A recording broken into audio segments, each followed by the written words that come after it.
Today on Joy in the City, we will learn about a pregnancy center and get a behind-the-scenes look at a local pastor. All that and more coming up now on Joy in the City True Stories.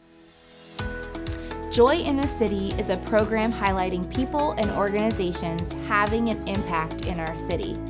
All too often, we hear about the problems and dysfunction in our culture, but we are coming with a different approach as we take a look at the good things going on right here in our community. I'm Bethany Marshall, and you're about to see what God is doing in our city. Crossroads Pregnancy Center exists to help those facing pregnancy decisions know and understand all their options. We recently had the opportunity to speak with them about their ministry. Well, hello ladies. Thank you for joining me today on the show.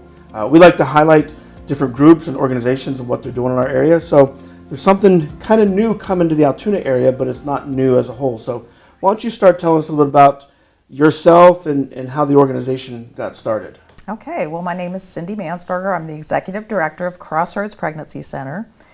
Crossroads has been in existence since 1985. We now have 4 offices that are medical clinics as well as all of the other pro-life services that we can provide for the people in those areas. So that's Juniata, Mifflin, and Huntington County. And we are now preparing to open an office in Altoona. Okay, so what got you started? Why did you start with this? What was your heart behind wanting to do this? Mm-hmm. Well, my heart is that when I was younger, I had some circumstances in my life that led me to be sort of the prodigal daughter. And when Jesus opened his arms and welcomed me back, and I started to walk in my faith, I always thought it would be super to work in a ministry. But before I knew my identity in Christ, I didn't feel like he could use me, right? So with the encouragement of my husband and a friend at church, they heard there was an opening at Crossroads Pregnancy Center. And so I applied, not thinking that I would get the job. And a couple days after the interview, we were outside working in the yard, and I had on those old shoes you wear in the mud. And my husband and I had sat down on the deck to take a break, and the phone rang. And it was the board calling me and saying, "We'd like you to take this position." And so I was kind of shocked and surprised and excited, and I walked out on the deck, and my husband looked at me and he said, "You got the job, didn't you?" And I said, "I think I did." And he said, "Cindy, look at your shoes." And in the soles of these shoes that I had never consciously seen before in capital letters was the word Crossroads. And in that moment, God said, "This is the way, walk in it." And it has been such a blessing to be on the front lines, for Christ and for life, and to see what he can do. So you referenced a little bit about the organization. So tell me about what is Crossroads. Okay, Crossroads is a pregnancy resource center. We have many programs there. So our mission statement is to provide help, hope, and healing in Jesus' name and uphold the sanctity of life through education, medical services, practical support, ongoing support. So we have our medical clinics, which Teresa can speak to in a minute. She is our nurse manager. We have pregnancy tests, ultrasounds for confirmation of pregnancy. We do STD testing and treatment. We have a Bridges program, which is an Earn While You Learn program, where the parents will come in and one-on-one we do classes with them. We have hundreds of classes about parenting and pregnancy and life skills, and they get a point for each class and can earn many, many things for the baby, cribs and car seats and diapers and clothes and all that. We have our sexual integrity program, teaching God's plan for sexuality. So we do that one-on-one in our offices. We do that through book studies and videos and discussion. We have a men's ministry. So we also meet with the men, and we have male client advocates that meet with the men, and they can help them through all the things that they're struggling, if it's an unplanned pregnancy or whatnot. We have our post-abortion Bible studies that we do with women who have had past abortions and are struggling, with the emotional or spiritual grief over that. So regular Bible studies we have as well, and we also have another division of Crossroads called Reaching Destinations, And that is our sexual risk avoidance program that goes into youth groups and public schools, teaching about healthy relationships, which is something Stephanie could talk to a little bit. Wow. Well, so let's talk a little bit about the medical piece of this. If you can, just tell us a little bit about what's the purpose and what are you able to do with that? The purpose is to give the unborn child value and identity, so that to introduce the parents to the baby is what the ultrasound is about. When you're first pregnant, it's surreal. You don't realize you're pregnant. All you see are two little lines on the pregnancy stick. So the ultrasound is a window that actually shows that there is a beating heart growing inside of you and has its own DNA, its own identity. That's the purpose of the ultrasound. The STD is obviously testing and treating, but that's also involves a lot of sexual integrity courses, abstinence, all those things are involved with that. Pregnancy testing, I have to have a pregnancy test before I do an ultrasound. But that's also, that gives us a way to talk to families about changes in their life, what's going to happen, and that it can be a really good thing. So. Definitely. Wow.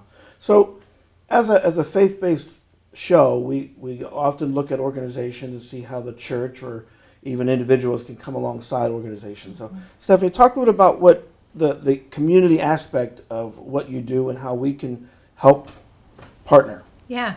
So far in the 4 offices that we already have, we partner with organizations like WIC, Family Services, Children and Family Services, the court systems, medical offices, and they refer clients to us for the Bridges program, like Cindy was talking about, that Earn While You Learn, to give us an opportunity to talk to these clients, these individuals. And so what we really want is to partner with not just churches, but organizations as well in Blair County. We want churches to come alongside of us in this mission, to pray for us. Anytime anybody asks what they can do, please pray for us. Please pray for these women and these families that are making these decisions. And then find out how you can be involved. Maybe it is connecting us with other organizations and services.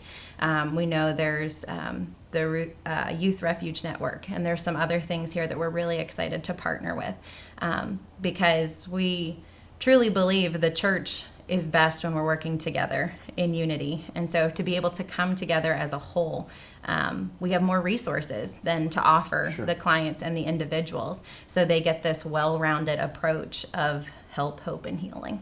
Definitely. So you had said that there's 4 clinics already, and Altoona will be the 5th. When is that going to launch, or is it established, or what's the timetable there? Yeah, well, we have an address. It's 212 Frankstown Road.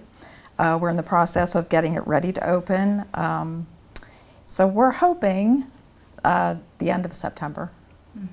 We've had a couple of calls already from potential clients, so we're ready to roll. God has really been rolling this out quickly, so we feel like He's up to something here. He knows what's ahead, and so since the Supreme Court decision, there's going to be more and more women, one way or the other, whatever the state does, that will need our help. And so I wonder sometimes if that's not what He's doing, just telling us to be ready. Dr. Pike is our medical director. She also works at UPMC. And we are a licensed medical clinic with the state of Pennsylvania. So we've had, 9 years of experience now, I think, doing medical services. I think it's been 9 years. So I think we're to the point now where we're ready to, move into this new area. We started doing Google ads in January of this year. And while it's been on our heart for a while to bring medical services to this area, it really came to light because in the first 4 months, at least 25% of the abortion-minded vulnerable calls we got were from the Altoona area. And what they need is that confirmation of pregnancy, because the abortion pill has gone up, skyrocketed It's out of the 36,000 or so abortions in Pennsylvania in 2020, which is the latest statistics, 21,000 something were in the first 8 weeks of pregnancy. And so the abortion pill has been really, we get more calls for that now than anything. And with that, the FDA says they can take that pill up to 10 weeks. So yes, they're in a hurry, but they want to know if they're pregnant. They need to know how far along they are. They need to know if this is a viable pregnancy. Sometimes pregnancies are in the ectopic pregnancies in the tube, and so if they take it with that, it's not going to work, and there's a lot of risks. So we never ever refer or recommend for abortion. Absolutely not. God is the creator of all life.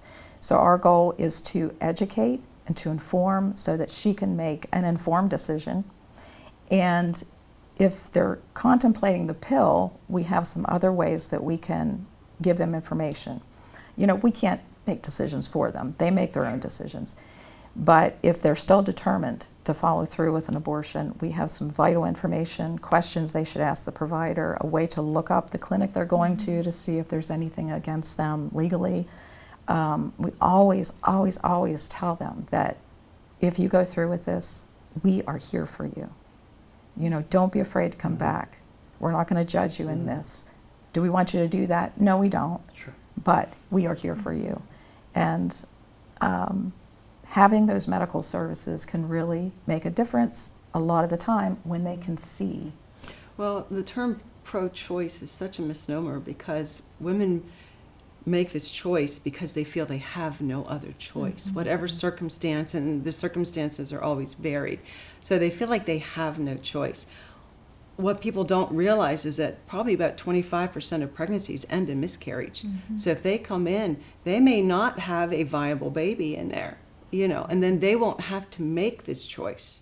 So this saves them from that gut-wrenching decision that they're contemplating. So they'll come in for that. They'll come in to, like Cindy said, to find, because if they take the abortion pill and it's an ectopic pregnancy, that can be actually deadly to them, because ectopic pregnancies are very dangerous to a person. Now they're not very frequent, but they are there. So Yeah. We always tell them about abortion pill reversal as well. right. I forget how long ago, but a physician named Dr. George Delgado learned that if a person takes the abortion pill, the first pill, it's a 2-pill process, but the first pill, if they take the first pill, change their mind before they take the second pill, some of the babies can be saved.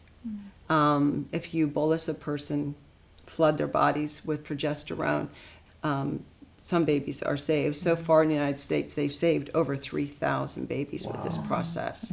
Wow. So hopefully down the roads, Crossroads can be part of that that process Yeah. too. Yeah. Right now what we have is there is a network of doctors that will do this. So we have an 800 number that they can call right away and be able to drive, you know, to the nearest one to them to help. But yeah, hopefully one day we'll have it in our office. But Wow, this is remarkable. I think, and it's so valuable. It's so necessary. Unfortunately, it's one of the things that a lot of people don't want to talk about. They don't want to face it, and the fact that that's exactly what you guys are doing, facing it and confronting it, and providing all the different options and training and counsel. I think is very valuable. So we, as a faith community, will be praying, and hopefully we can even get the word out a little bit of connecting with you as you get rolling here in September. yeah, that would be great. That All would be right. Well, great. thank you. Thank you all for Thank coming. you. Thank you. Thank you for having us. This segment is brought to you by Harry's Construction, whose motto is, "If you can dream it, we can create it."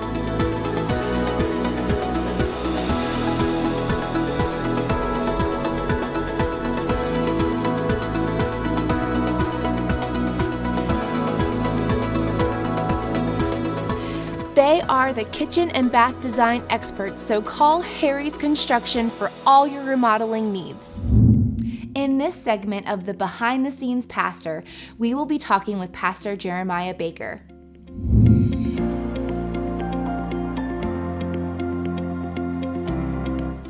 Well, I have a wife of 22 years. I have 3 children. One of them is a second-year college student at the University of Valley Forge.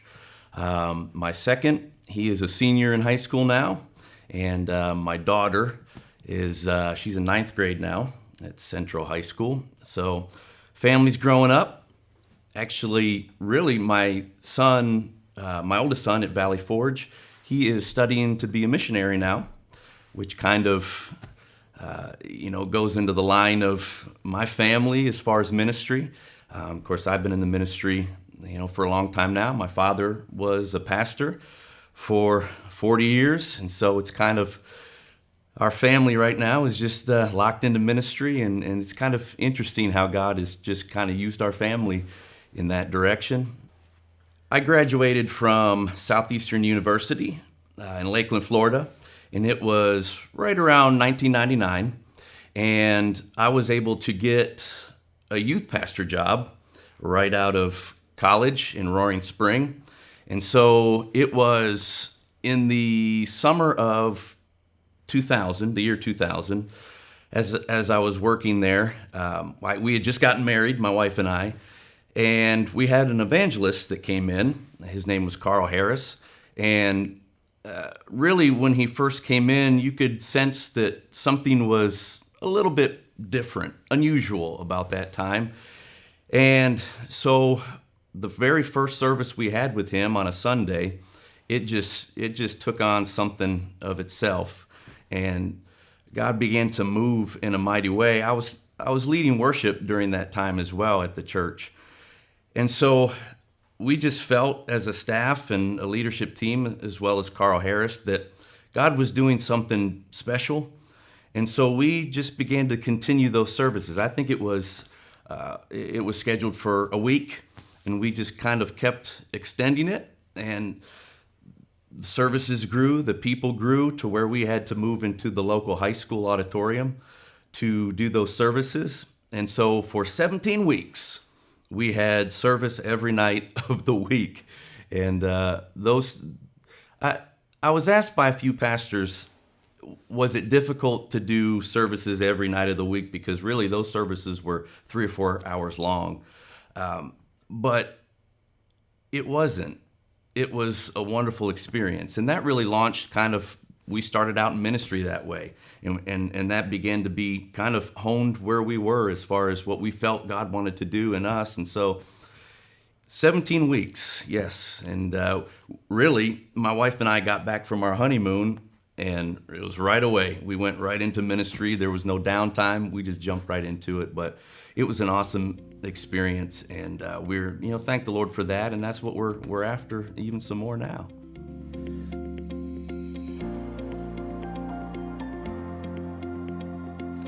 Yeah, my call to ministry started really when I was young. I just felt the call in my heart into ministry, but just kind of didn't know where. But the thing about my life was, my dad was in ministry, so it's not that I was rejecting the call. I just had a hard time accepting the call. It was just a lot. I didn't think that I'd be able to do it. Just that kind of insecurity. And I remember times where, my family was always doing ministry and different things like that in the church. My mom was a piano player. My sister was a singer. My other sister was a singer. And I remember there were times that my family all got up on the stage and they began, they were singing a special song. And I was the only family member that didn't want to go on the stage at all. And, but I knew the call was there to do that. And, I remember somebody said to me, a pastor friend of mine said, it's in those times where we don't feel like we can do it, that God steps in and really he carries that and that call in your life. And so I knew it at an early age, and I went to Southeastern University in Lakeland, Florida, like I said before. I went as undecided just because I was still kind of just trying to put my toes in a little bit. But it was there that God really honed me and shaped my call. And so I went in. The call of youth pastor was my major, and then I changed it to pastoral. And then when I got out of college, I was a youth pastor, and then I went to youth pastor and worship leader, and then I just went to worship pastor, and then later I was elected in as pastor. So I've kind of done just about everything you can do. I always, at the church that I was at before, we had a full-time custodian. I said, I was a worship pastor, worship leader, senior pastor. Be careful, because I'll be after your job too, as part of the church. But that was kind of the call that led me to that point.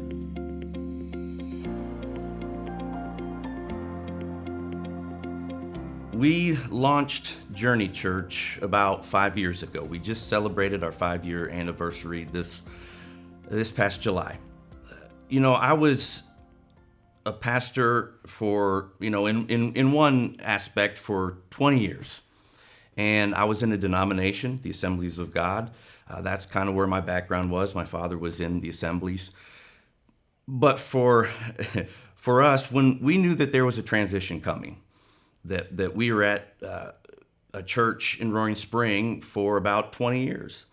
But we really felt God doing something different. But for us, being in a denomination, it was kind of like when you feel that, we began to put our resume into other districts, other Assemblies of God churches. Never did I ever expect to be a church planter. That was kind of always never. I just thought, well, we would just move to another church, another city, and how God would lead us. And I never even thought about it. And when we began to feel that call, again, I did some interviews at different churches, established churches in a couple of different states, but we really felt that God was speaking to us that He wasn't done with us in this area, and He began to put it on our heart, my heart, my wife's heart, to plant a church, which was something that wasn't on our radar, but that's kind of how God does it sometimes. And so we began to pray about it more, and we really felt the sense, okay, this is the direction for us. We're going to start a church in this area again, which wasn't on our radar.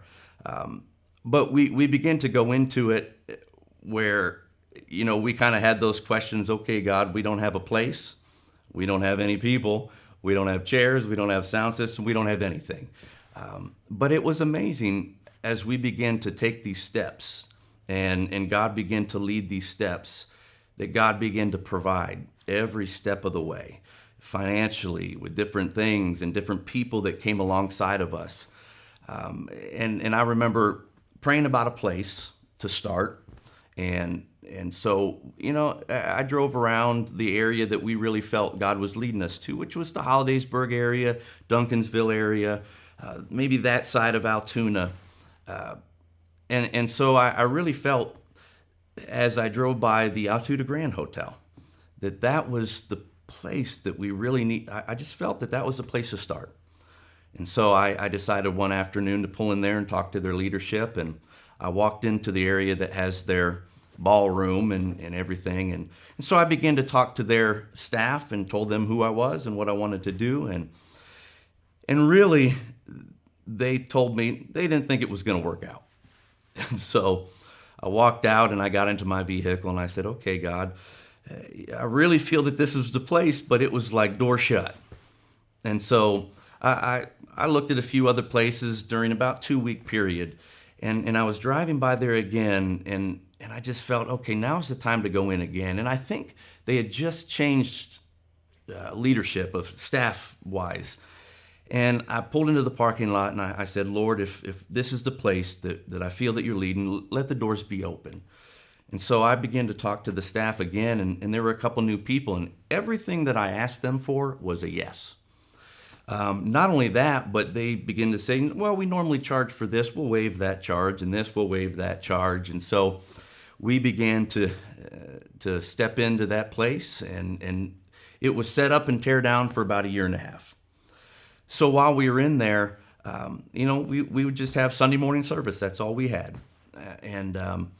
But they used to tell us every once in a while, they would call me on a Monday and say, hey, just to let you know, we can't have you in this week, which when you're trying to grow a church and trying to be steady, that was always tough to hear.